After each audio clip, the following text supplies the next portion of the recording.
Welcome back to my channel, guys. So for this week's episode, I'm going to be making a pumpkin bread. This is going to be a healthy recipe that's going to be low carb, keto friendly, and just something that's going to help to keep us on track on our journey of like fitness, weight loss, and everything in between. So we are going to start off with some almond flour. You can kind of use your almond flour of choice. I use this blue diamond brand, and I get that from Sam's Club. I just use it because it's like a bigger portion compared to like all the other brands that I've seen. So for my almond flour, I'm gonna do 2 1/4 cup.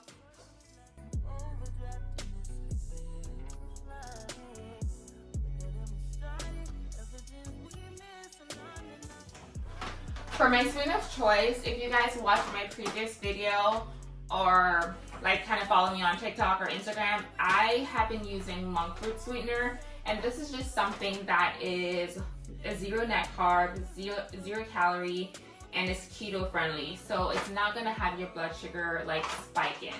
As you can see, we are 0 calories. So that's just something that I use throughout my fitness journey. That's going to help me to kind of stay on track because I love treats. So I use this, guys. So we are going to do 1/2 cup. So we're doing 1/2 cup of monk fruit, which is my sweetener of choice. You can use any other sweetener. You can do like aloes, stevia, and stuff like that. Those are 0 calorie sweeteners as well.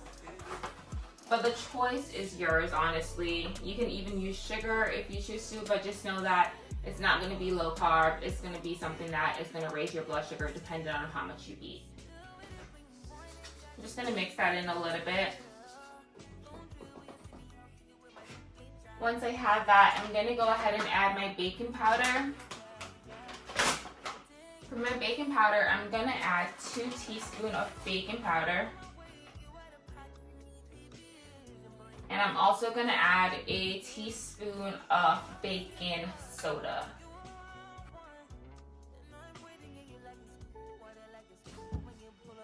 So we are doing a total of 1 tablespoon. So we're doing 2 teaspoons of baking powder and 1 teaspoon of baking soda. Once we have that, we are going to go in with our pumpkin pie spice. And honestly, guys, if you don't have pumpkin pie spice, this is something you probably have in your cabinet without even realizing. Most people have cinnamon in their cabinet, ginger powder, nutmeg. Oh God, nutmeg. How do you say that? Nutmeg?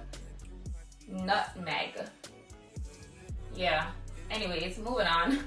Or cloves and stuff like that. So it's basically just those ingredients that are grinded together and gives you pumpkin spice. And you can always put those in individually, like a teaspoon of cinnamon, teaspoon of each. Just kind of play around with it and taste your batter as you go, because then you'll know if you have like the right amount of stuff, you know? I am gonna do a tablespoon of pumpkin pie spice. I'm also gonna add some extra cinnamon. Even though my pumpkin pie spice has cinnamon in it, I'm still gonna add like an extra teaspoon of cinnamon. I just wanted a little bit more.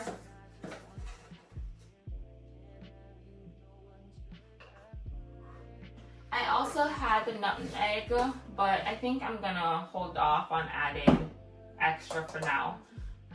Once my batter is mixed, I'll kind of taste it and see if I want to add anything else. So I'm just going to mix that in.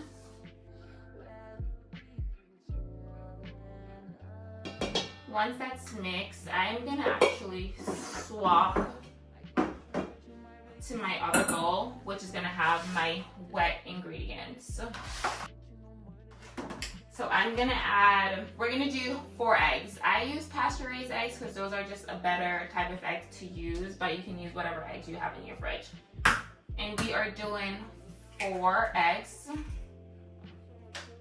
I'm just putting that back in for now. I hate putting my eggs back in the container. And Jordan knows because that's all he does, and I get so annoyed when he does it. I'll take those out when I am done.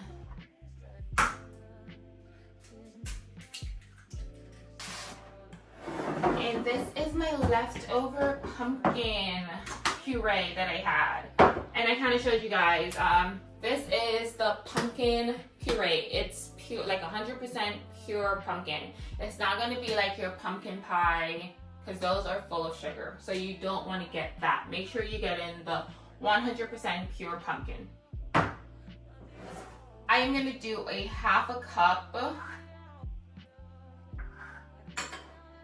of pumpkin puree. That's maybe a little bit more, but that will work.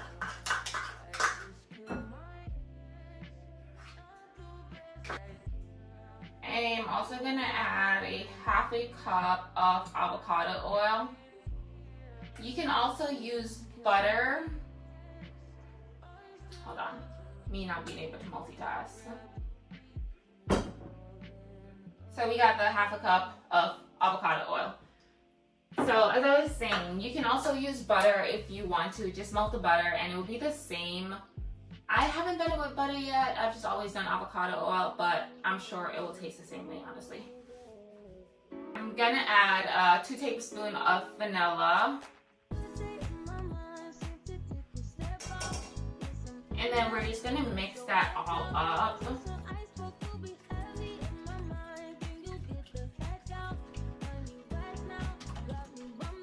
And then you just wanna mix it all up, and I'll just kind of show you. And that's gonna be your wet ingredients. I'm gonna move that to the side. And then we're gonna get our dry ingredients back. And I'm gonna add salt, just a little bit. You can do like a teaspoon or so of salt, because that's gonna help to bring out the sweetness in your treats. Last time I forgot to put salt in my cookies, but it was still good, but salt just helped to bring that sweetness out even more. We're gonna pour our wet ingredients into our dry. And what I did was I kind of did like a hole in the middle, and then I pour my wet ingredients in. And then I'm gonna mix this all in with my whisk. You're probably gonna have to switch back to your spatula eventually, because it gets really thick, but for the most part you should be fine. I'm working my muscles, you know? I'm trying to go to the gym to make desserts and treats to eat.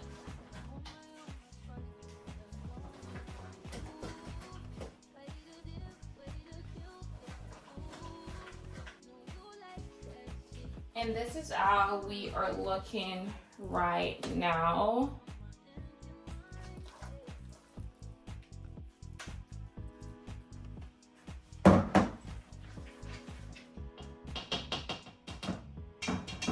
You're gonna go ahead and taste your batter just to see if you want to add anything else to it.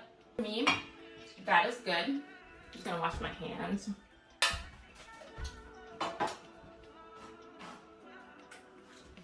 So I had already had my oven preheated to 350. And that already went off. So now I'm going to just use some parchment paper.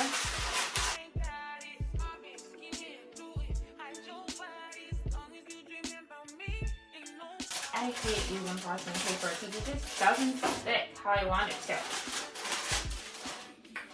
I'm actually gonna try something. I've seen people just put the parchment paper like in the middle.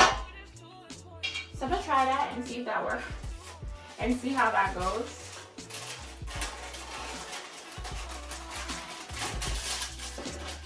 Okay,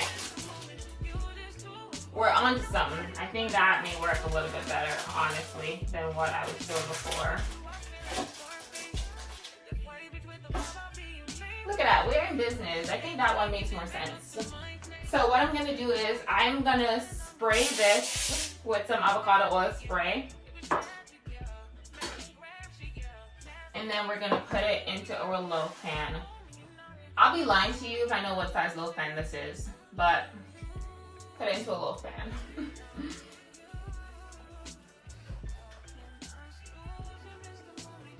Okay, you can also put like pumpkin seeds inside of this if you wanted to like taste a crunch whenever you bite it, like inside of it. But I prefer to put my pumpkin seeds on top, so I'll do that after. And we're just gonna pour the batter in.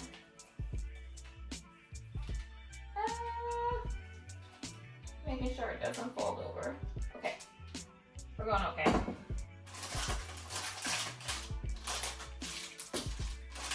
My invention is trying to like embarrass me over here. Okay, going again. Just finish pouring.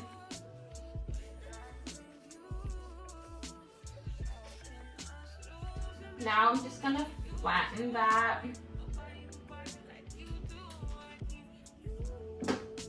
And I'm gonna put my pumpkin seeds over it. You could chop your pumpkin seeds. Actually, let me not be lazy. I'm gonna go ahead and chop my pumpkin seeds. I honestly was just gonna pour it right over it. So you can use like maybe like 2 tablespoons or so. I'm just kind of winging that.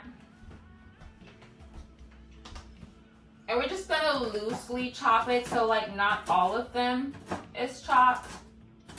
And I'm gonna show you how we are looking right now. So I just kind of put it like that. And then I'm gonna add my pumpkin seeds over it.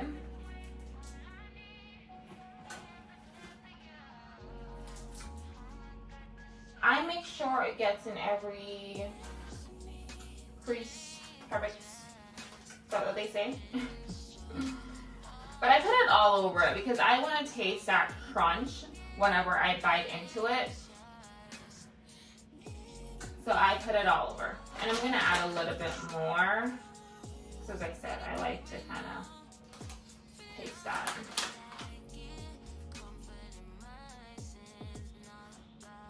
And that's how we're looking right now. So we are gonna bake this for around 40 to 45 minutes. It just depends on your oven, it depends on the pan you have. It can actually take longer because I've baked mine for an hour before. So just take it out, test it with like a toothpick, and you know your tester. If it comes out clean, then you're good. If it still has some stuff on it, then you may want to put it back in for a little bit longer.